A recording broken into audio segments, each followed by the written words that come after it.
बिस्मिल्लाहिर्रहमानिर्रहीम। Previous lecture में हमने सी पढ़ा था, सी प्लस प्लस पढ़ा था कि सी हमारे पास क्या होते हैं, सी प्लस प्लस क्या होते हैं, फिर इसके सी के जो डिसएडवांटेज है या जो वीकनेसेस है या जो लिमिटेशन है वो भी हमने पढ़े। फिर हमने ये भी पढ़ा था कि सी के जो फीचर्स है वो भी हमने पढ़े। फिर इसके बाद हम आए डिफ्रेंशिएशन की तरफ कि सी और सी प्लस प्लस के बीच हमारे पास क्या डिफ्रेंशिएशन है।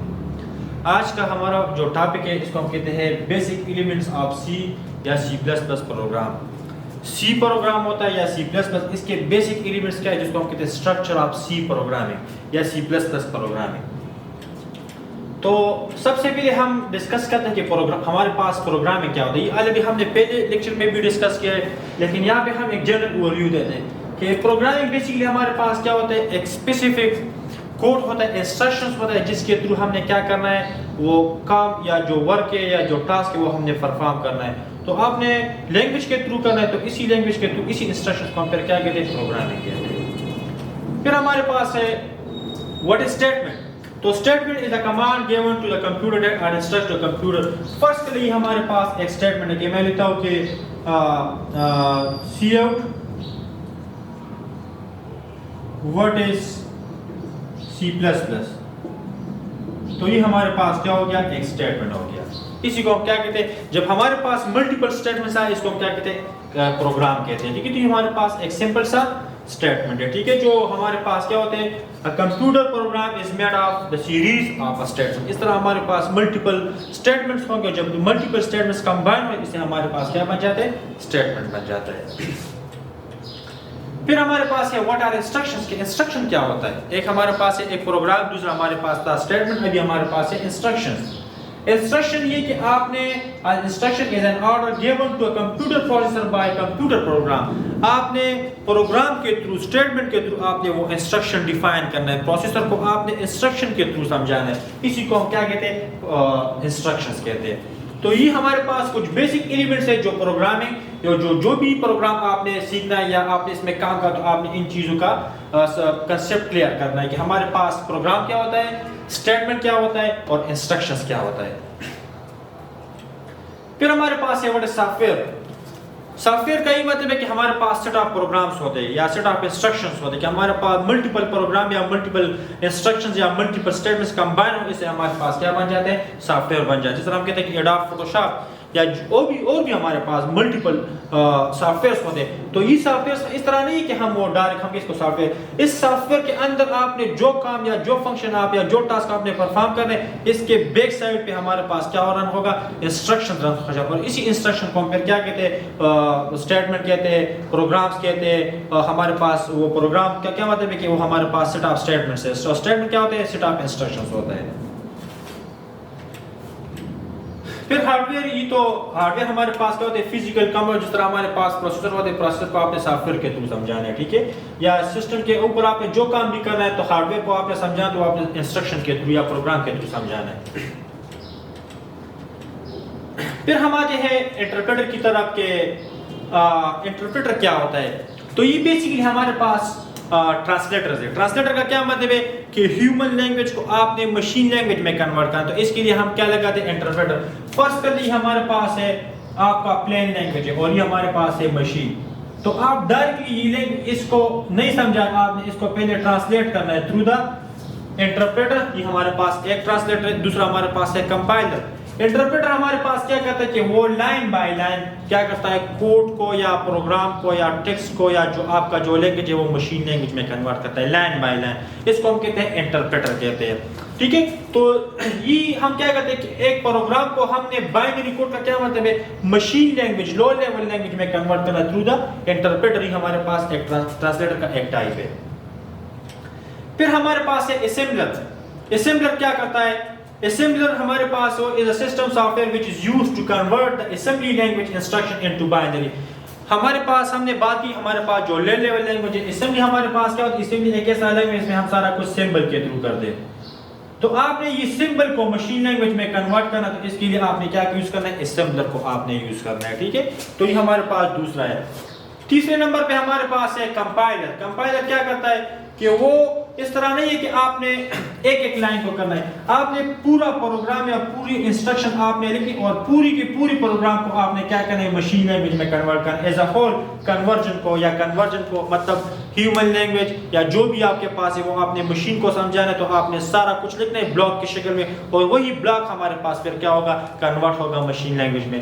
तो ये हमारे पास इंटरप्रेटर से थोड़ा अच्छा है क्योंकि इसमें हम टाइम कंज्यूमिंग नहीं है, और दूसरी बात ये कि वो इजीली है, मतलब इसमें आप इजीली एरर या जो मिस्टेक्स आते हैं वो आप इजीली फाइंड आउट कर सकते हैं। इंटरप्रेटर में ये मसला है कि फिर आप इसको इजीली हैंडल नहीं कर सकते, हैंडल कर सकते कि इसमें कहाँ पर मसला है, तो फिर वो कुछ डिफिकल्ट है। इसके लिए लॉजिक की बहुत ज्यादा जरूरत होती है, प्रोग्रामिंग कंसेप्ट की बहुत ज्यादा जरूरत है। तो ये बेसिक लेवल वाले जो लोग होते हैं ना वो इंटरप्रेटर पे थोड़ा कंफ्यूज हो जाते हैं। इधर हमारे पास इसके लिए कंपाइलर एक अच्छा ऑप्शन है जिसमें हम क्या करते हैं, सारा कोड हम इजीली यहाँ पे कन्वर्ट कर सकते हैं। फिर हमारे पास ही इसके कुछ एडवांटेज है कि कंपाइलर क्या होता है और इंटरप्रेटर क्या होता है। तो compiler text entire program as input at a time, वो सारा कुछ क्या करता है, एंटायर प्रोग्राम कन्वर्जन करता है। इंटरप्रेटर क्या करता है, सिंगल इंस्ट्रक्शन कन्वर्ट करता है। Intermediate object code is generate, इसका एक इंटरमीडिएट कोड बन जाता है, इसका हमारे पास इंटरमीडिएट और डायरेक्ट हमारे पास क्या हो जाते हैं, मशीन कोड में कन्वर्ट हो जाता है, ठीक है। It execute conditional control statement fast, वो क्या करते हैं, कंडीशनल स्टेटमेंट को इजीली वो क्या करते हैं, कंट्रोल करते हैं। ये हमारे पास इसमें वो कंट्रोल की कैपेबिलिटी हमारे पास स्लो है। मेमोरी मोर मेमोरी, इसके लिए मेमोरी ज्यादा चाहिए क्योंकि सबसे पहले आपने प्लेन लैंग्वेज को सोर्स कोड में कन्वर्ट करना है, सोर्स कोड करने के बाद हमारे पास फिर क्या होगा, वो कन्वर्ट होगा, तो इसके लिए हमारे पास मेमोरी चाहिए। इधर हमारे पास इसके लिए मेमोरी को डायरेक्ट कन्वर्जन करता है।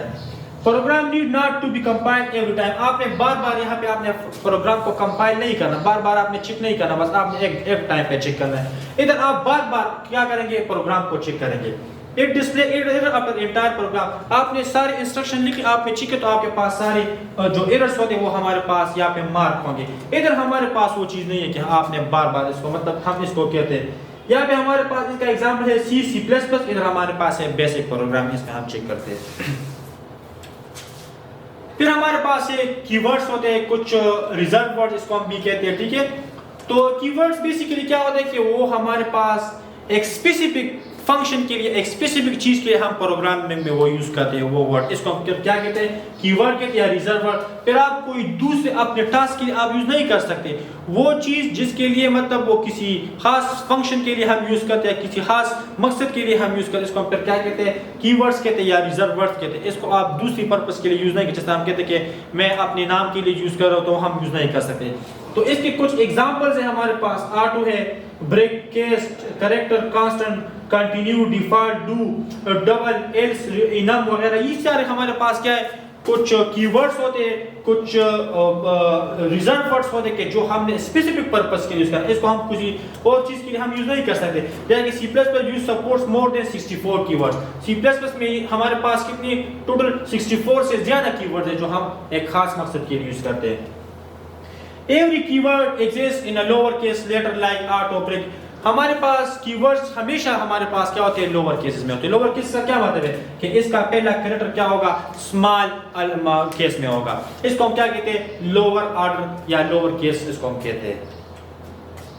फिर हमारे पास यूजर डिफाइंड वर्ड्स है, इसको हम आइडेंटिफायर कहते हैं। तो ये बेसिकली हमारे पास क्या होता है कि जैसा कि हमने कोई वर्ड को डिफाइन करना है, इससे पहले हमारे पास कीवर्ड्स था, अभी हमारे पास है यूजर डिफाइन, आपने खुद से डिफाइन करना है। जैसा कि फर्स्ट के लिए मैं कहता हूं कि एंट, फर्स्ट के लिए मैं कहता हूं कि ए, तो ये हमारे पास क्या हो गया, यूजर डिफाइन हो गया। आप इसको क्या कर सकते हैं, खुद से आपने डिफाइन करना है। जैसा कि हमारे पास है int roll number, character name etcetera, ये हमारे पास क्या होते हैं, ये आइडेंटिफायर्स होते हैं, यूजर डिफाइन होते हैं, यूजर ने खुद से डिफाइन करना है कोई चीज को, ठीक है। Before using identifier simply remember the following, आपने जब भी कोई वर्ड को डिफाइन करना तो इससे आपने क्या करना है, इन चीजों का ख्याल। कैरेक्टर है तो कैरेक्टर में हम A to Z और Z A to Z मतलब कैपिटल में हो या स्मॉल में हो। Digit 0 to 9 and only special characters underscore can be used as identifier। फिर हम क्या करते हैं, अंडरस्कोर हम इसमें यूज करते हैं। फर्स्ट के लिए मैं कहता हूं कि फर्स्ट के लिए मैं डायरेक्टली यहाँ पे ए तो ए अंडरस्कोर इस तरह हो गया, ठीक है। माइनस इसके अंडरस्कोर का क्या मतलब कि आपने इसको यूनिक आइडेंटिफिकेशन प्रोवाइड करना है।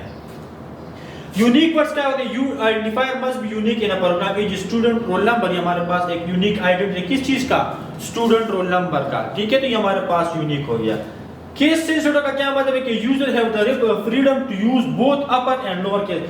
इसमें हमारे पास केस सेंसिटिविटी मौजूद है। फर्स्ट पहले मैं कहता हूं कि हमारे पास है एंड ए, तो ये हमारे पास अलग है। मैं कहता हूं कि एंड ए, तो ये हमारे पास अलग है। इसको हम क्या कहते हैं? केस सेंसिटिविटी कहते हैं। तो ये हमारे पास C++ में ये चीजें आप कर सके कि फर्स्ट के बाल आर बैग, ये आर 3 डिफरेंट आइडेंटिफायर्स। ये हमारे पास क्या होते हैं? 3 डिफरेंट आइडेंटिफायर्स होते हैं, ठीक है। फिर हमारे पास है space. No embedded blank space is allowed and simple word space is not allowed as identifier. आप आइडेंटिफायर में इस तरह स्पेस नहीं कि जिस तरह आप कीबोर्ड से स्पेस प्रेस करते हैं तो स्पेस आप यहाँ पे इंसर्ट नहीं कर सकते, हमारे पास वो फिर क्या है? वो अलाउड नहीं है यहाँ पे, ठीक है। फिर है लेंथ। तो identifier can be of any length in C at least the first 31 characters will be significant, where in C++ there is no limit to the length of N identifier. Identifier का यहाँ पे आपने कोई word को define करना है तो इसकी C++ में इसका लेंथ कितना है? 31 कैरेक्टर है C में, और C++ में हमारे पास इसका लिमिट नहीं है। Can't use reserve words. आप आइडेंटिफायर में आप जिस तरह मैं कहता हूँ कि एंड, मैं यहाँ पे लिखता हूँ कि फार, तो फार हम यूज नहीं कर सकते, ये हमारे पास रिजर्व वर्ड है, ठीक है। ये हम लूपिंग के लिए यूज करते हैं, तो वो यहाँ पे हम एज आइडेंटिफायर हम यूज नहीं कर सकते, ठीक है। फिर हमारे पास एरर देगा वो। फिर हमारे पास कुछ कैरेक्टर सेट्स होते हैं, ठीक है। कैरेक्टर सेट्स का क्या मतलब है कि आपने स्पेसिफिक कैरेक्टर्स को आपने लैंग्वेज में यूज करना है, किस चीज के लिए यूज करना है? सिंबल्स को आपने डिफाइन करना है, जैसा कि the form, number, words, number, expression in source program. ये हमारे पास क्या होते हैं? कैरेक्टर सेट्स होते हैं, ठीक है। एग्जांपल हमारे पास क्या है? प्लस है। ये हम क्या करते हैं? हम किस चीज के यूज करते हैं? ये हम अलग पर्पस के, greater than, not equal to, comma, ये हमारे पास क्या होते हैं? मॉड्यूल्स वगैरह होते हैं, ठीक है। हैश होते हैं। ये हमारे पास भी एक कैरेक्टर सेट होता है जो हमने चीजों के मतलब प्रोग्राम के अंदर हमने एक खास टास्क के लिए हमने यूज करना है, ठीक है। तो ये हमारे पास क्या होते हैं? कैरेक्टर सेट होता है, ठीक है। कैरेक्टर मींस स्पेशल कैरेक्टर्स होते हैं। फिर है वेरिएबल्स। तो वेरिएबल का जो क्या होते हैं? हम कहते हैं कि हमने एक चीज को बार मतलब आपने एक वैल्यू डिफाइन की, इसको आपने रन टाइम पे चेंज करना है इसको, तो इसको हम फिर वेरिएबल कहते हैं। ये हम नेक्स्ट लेक्चर में इंशाल्लाह करेंगे कि हमने वेरिएबल को किस तरह डिफाइन करना है, हमने वेरिएबल को किस तरह चेंज करना है, हमने इसके लिए वैल्यू किस तरह डिजाइन करना है, मतलब इनिशियलाइज करना है, और फिर हमने इसको ये वैल्यू किस तरह हमने इसको मतलब हमें इसके लिए किस तरह चेंज करना है। तो वेरिएबल हमारे पास एक पूरा टॉपिक है। इसके अंदर हमारे पास फिर होते कि हमने एंड किस तरह करना है, डबल एंड किस तरह करना है, कैरेक्टर किस तरह करना है, फ्रूट किस तरह करनी है, हमारे पास फिर टाइप्स होते हैं, ठीक है। तो वो हम बाद में इसको हम डेटा टाइप्स कहते हैं, तो वो डेटा टाइप्स भी हम इसके बाद करेंगे। तो नेक्स्ट लेक्चर में हम इंशाल्लाह वेरिएबल और वेरिएबल के साथ साथ हमने वो कंपाइलर जो होते हैं इसको हम इंस्टॉल करना है, जिसको कहते हैं बोरलेट कहते हैं। हमने बोरलेट C++ में काम करना है, तो हम नेक्स्ट लेक्चर में इंशाल्लाह मतलब इंस्टॉल करेंगे और इस पे काम करेंगे। Thank you for the watching.